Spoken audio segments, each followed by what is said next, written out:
자, 안녕하세요. 오늘은 이제 처음으로 국가교육학부터 한번 학원에 가기 전에 훑어보면, 훑어보기 위해서 보면 좋을 강의 또는 처음 공부를 하시는 분들 또는 본격적으로 공부를 시작하기 앞서서 전공체육에 대해서 한 바퀴 돌려보고 싶으신 학부생 분들을 위한 영상을 한번 찍어보도록 하겠습니다. 뭐 제가 여러분들보다 더 훌륭한 사람이라든지 전문적 지식이 있고 강의력이 뛰어난 사람이 아니죠. 그냥 먼저 공부했고 먼저 합격했을 뿐인데 좀 돕고자 하는 마음이 있어서 영상을 찍는 거니까 부족한 부분도 있을 겁니다, 분명히. 근데 좋은 점만 좀 바라보시고 항상 어디 가든 자기가 마음먹게 들어서 배울 수도 있고 뭐 스승이 있다고도 하잖아요. 그래서 이 영상을 통해서도 누군가는 무언가를 좀 얻어 가셨으면은 바랍니다. 그럼 시작해 보겠습니다.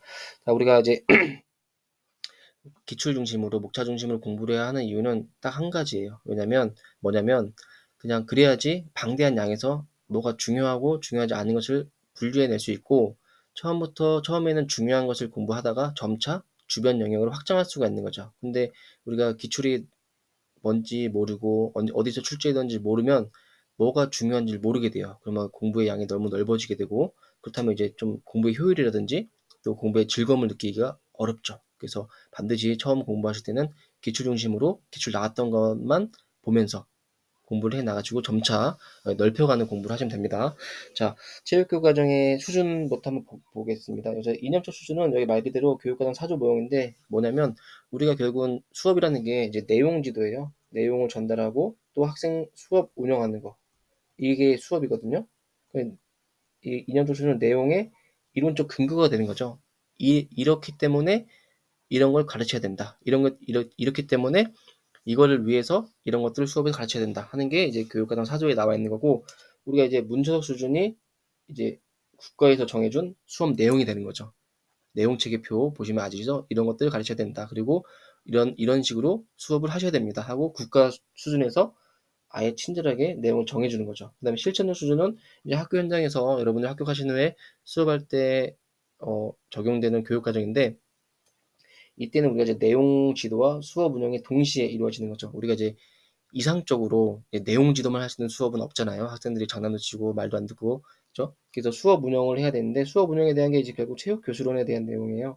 뭐 쿤인에 대한 어쩌고 저쩌고, 시덴탑이 어쩌고 저쩌고 그런 것들 있죠. 그게 다 수업 운영에 대한 겁니다.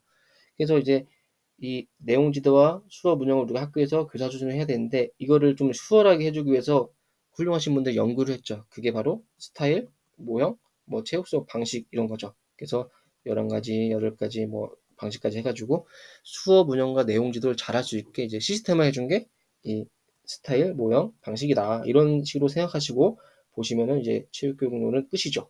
예, 공부할 게 엄청 많지만 사실은 내용 지도에 대한 것, 그리고 수업 운영에 대한 것들을 우리가 교과교육에서 공부를 하시면 됩니다. 그래서 이 교과교육학 지식이 사실은 임용 합격한 다음에 학교 현장에서 제일 많이 필요해요.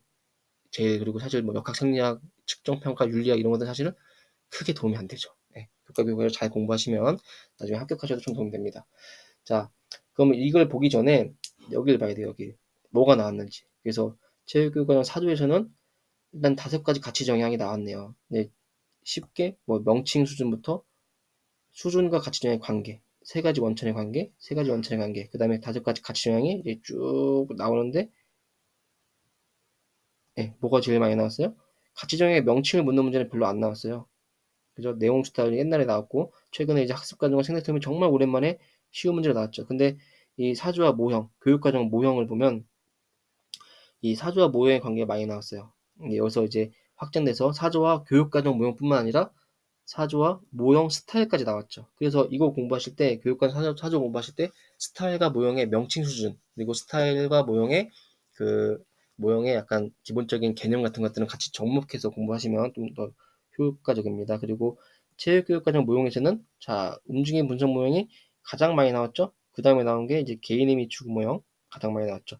체력교육 모형 3번 나오고 스포츠 교육 발달 단계 나왔는데 자 여기서 이제 움직임 분석 모형이 이번 작년에 나오는데 라반의 개념 틀, 라반의 개념 틀, 라반의 개념 틀, 그죠? 이거 공부해야 되는 이유가 여기 있는 거죠. 그 다음에 이제 우리가 이거 교육과정 모형 공부할 때마다 뭐 계지타발 하는 외우는 게 이제 교사의 역할이에요. 교사의 역할을 외워야 되는 이유가 기출에 나왔기 때문이죠. 여기 스포츠 교육모에서 교사의 역할 나왔죠? 교사의 역할, 그죠? 교사의 역할. 그래서 교사의 역할을 지금은 안 나오고 있지만 우리가 외워야 되는 거예요. 왜? 과거에 나왔으니까. 언제 나올지 모르니까. 그 다음에 이제 개념틀들. 그죠? 개념틀. 그래서 개념틀하고 교사의 역할 부분은 반드시 암기를 해 나가야 된다. 아시겠죠? 자, 그럼 여기 한번 보겠습니다. 이제 원천. 이제 이거는 교학사로 우리가 외우잖아요. 근데 이 사조 부분은 사실 이게 떠오르면 끝이에요. 이거.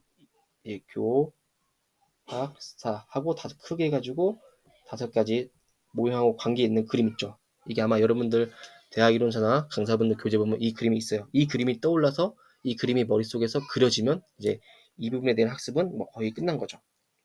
이걸 읽어보면 돼요. 어렵지 않습니다.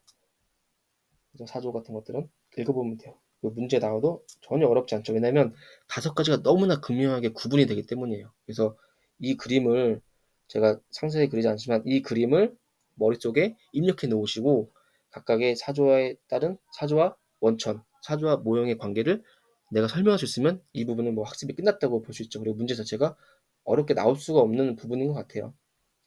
네, 그래서 원천, 사조, 모형 관계 이거는 중요하죠. 왜? 기출이 사조와 모형 관계가 하나, 둘, 셋, 넷, 다섯 번이나 나왔죠. 거기다가 이제 원천 사조 모형인데 여기다가 플러스에서 스타일과 체육수업 모형까지 할 수 있죠.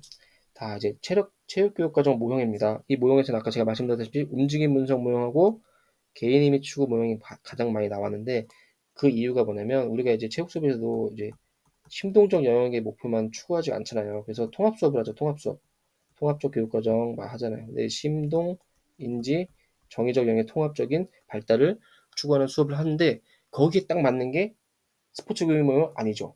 스포츠 교육모형도 약간 비슷하죠. 근데 이제 우리가 인지적 영역을 좀 강조하다 보니까 뭐 움직임 분석 모형이 맞죠.